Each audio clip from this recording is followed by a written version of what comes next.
औरंगजेबाला 4 मुली होत्या. त्यातील जिनतुन्निसा ही मुळातच शांत स्वभावाची होती. जेव्हा औरंगजेब वार्धक्याकडे वळला तेव्हा तो अनेक आठवणींमध्ये हरवून जायचा. त्याने दख्खनवर चढाई करण्यासाठी आणलेले 5 लाख सैन्य, 4 लाख जनावरं, एकाहून एक सरस सरदार, बक्कळ पैसा यांच्या मदतीने त्याने मोहिमा करून सुरुवातीला आपले संसार सुरू केले होते. त्यानं आपल्यासोबतच जे सैन्य आणलं होतं त्या सैन्याची मुलं देखील आता मोठी झाली होती. ती मुलं इथे जन्मली आणि इथेच मोठी झाली.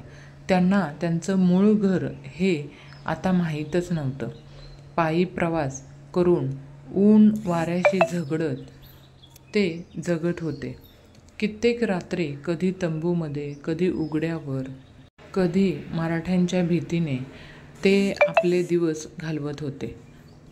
दख्खनमध्ये संभाजी महाराजांना संपवायला आल्यापासून साऱ्या कटू आठवणी त्यांच्या मनात येत होत्या. वार्धक्य, अतिशय अतिश्रम आणि 26 वर्षांची घोडदौड यामुळे औरंगजेब आता शरीराने आणि मनाने सुद्धा थकला होता.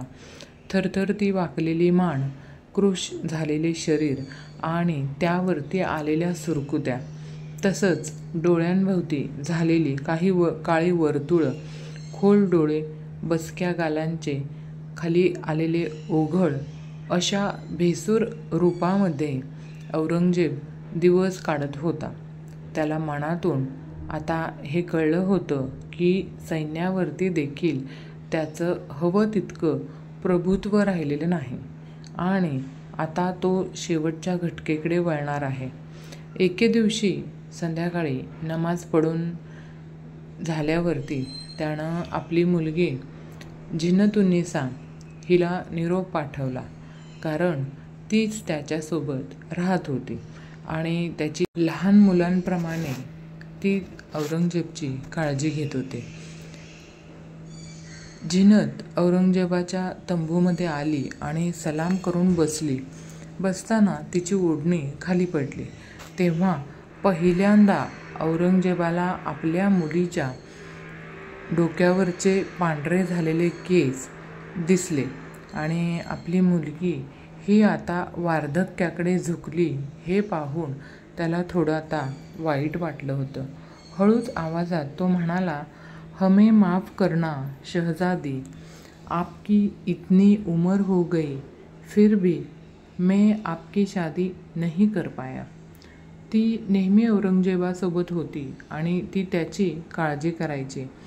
तिला औरंगजेबाची प्रत्येक गोष्ट पटतच होती असं नाही, तरी देखील ती त्याला कधी विरोध करत नसे.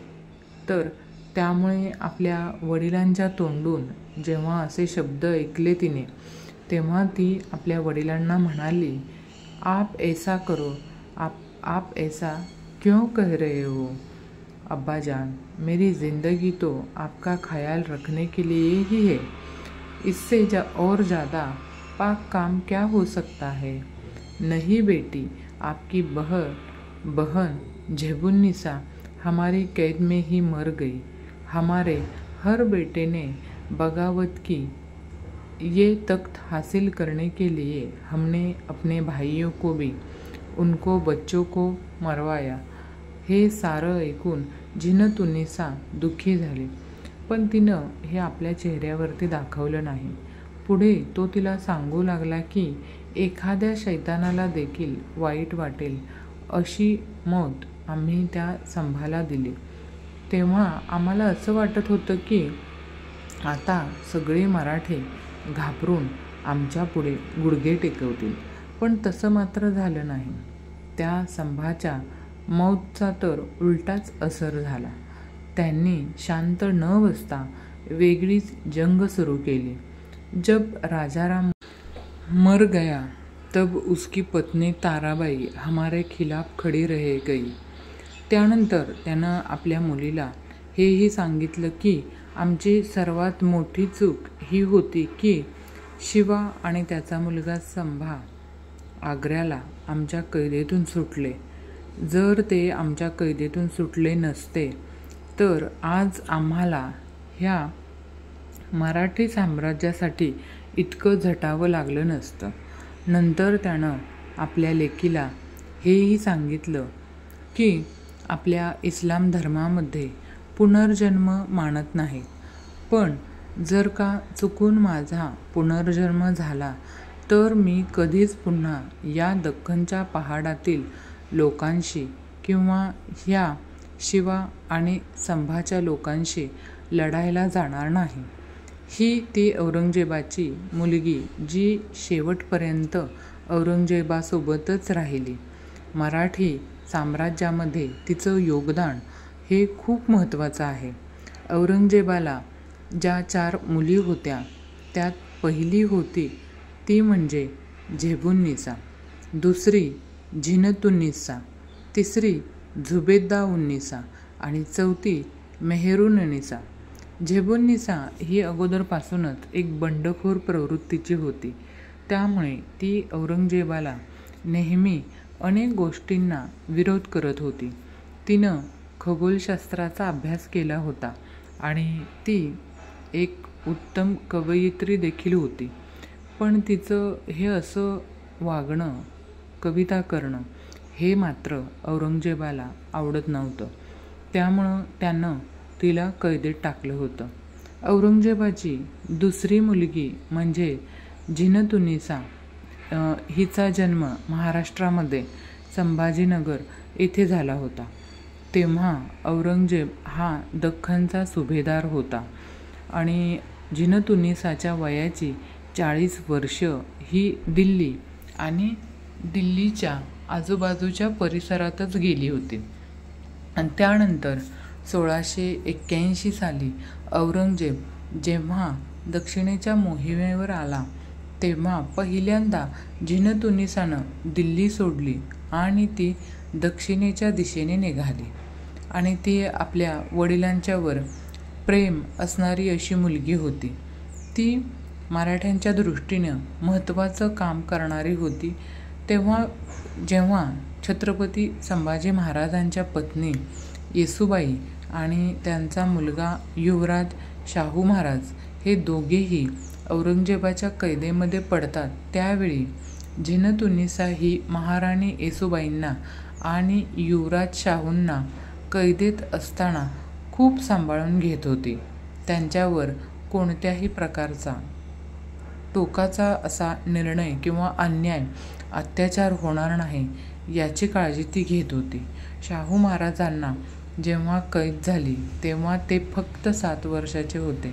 त्यामुळे या 7 वर्षाच्या लहान मुलाला, या 7 वर्षाच्या छत्रपती संभाजीराजांच्या मुलाला देण्यात ती खूप सांभाळून घेत होती. त्याची विशेष ती काळजी घेत होती. औरंगजेब अत्यंत क्रूर होता, पण आत्तापर्यंत त्यानं अत्यंत क्रूर निर्गुण निर्णय घेतले होते. ती स्वतः तितकी क्रूर नव्हती. तिला प्रत्येक वेळी आपल्या वडिलांचे निर्णय पटतच होते असं नाही, आणि पटत नसले तरी पण ती सगळं तिच्यासाठी करणं भाग होतं. अखेर 20 फेब्रुवारी 1707ला औरंगजेबाचा महाराष्ट्राच्या मातीतच मृत्यू झाला. त्यानंतर मात्र ती जवळजवळ 14 वर्ष जिवंत होती, पण मुघल साम्राज्याची होणारी पडझड ती रोखू शकली नाही. औरंगजेबाच्या मुलांच्यापैकी कांबक्ष नावाच्या मुलाला ती पाठिंबा देत होती. दिल्लीच्या लाल किल्ल्यापासून जवळच असणाऱ्या दर्यागंज या भागात तिनं उभी केलेली एक मस्जिद आहे. तिनं आपल्या वडिलांकडून आपल्या हुंड्याची रक्कम घेऊन ही मस्जिद बांधली होती. तिनं अनेक विश्रांतीगृह, धर्मशाळा सुद्धा बांधल्या होत्या. शाहू महाराज 7 वर्षाचे असल्यापासून औरंगजेबाच्या कैदेमध्ये असताना शाहू महाराजांवर तिने अत्याचार होऊ दिले नाहीत. एक प्रकारे त्यांचं संरक्षण केलं आणि धर्मांतर होऊ दिले नाही. या कारणासाठी तिच्या मृत्यूनंतरसुद्धा म्हणजे 1721 सालानंतर सातारच्या शाहू महाराजांनी म्हणजेच छत्रपती संभाजी महाराजांच्या मुलानं साताऱ्यात एक बेगम मशीद नावाची एक मशीद बांधली. ही बेगम मशीद म्हणजे अर्थातच झीनतुन्निसा बेगम यांच्या नावाने बांधलेली मशीद आहे. अशा प्रकारे औरंगजेब जरी क्रूर असला तरी त्याची ही मुलगी मात्र मराठा साम्राज्यासाठी एक देवदूत बनली होती. जसं काठ्यामध्ये गुलाब उगवतं तसं त्या औरंगजेबाच्या त्या क्रूर साम्राज्यात उगवलेलं हे एक शांत असं फूल होतं, ज्यानं शाहू महाराजांचा खूप चांगल्या पद्धतीने सांभाळ केला होता. संभाजी महाराजांनाही जेव्हा त्या जीवघेण्या यातना दिल्या जात होत्या तेव्हाही तिला दुःख होत होतं, पण ती आपल्या वडिलांच्या पुढे काही बोलू शकत नव्हती. त्यामुळं ती फक्त बेदारकपणे नजरेने सर्व पाहत होती.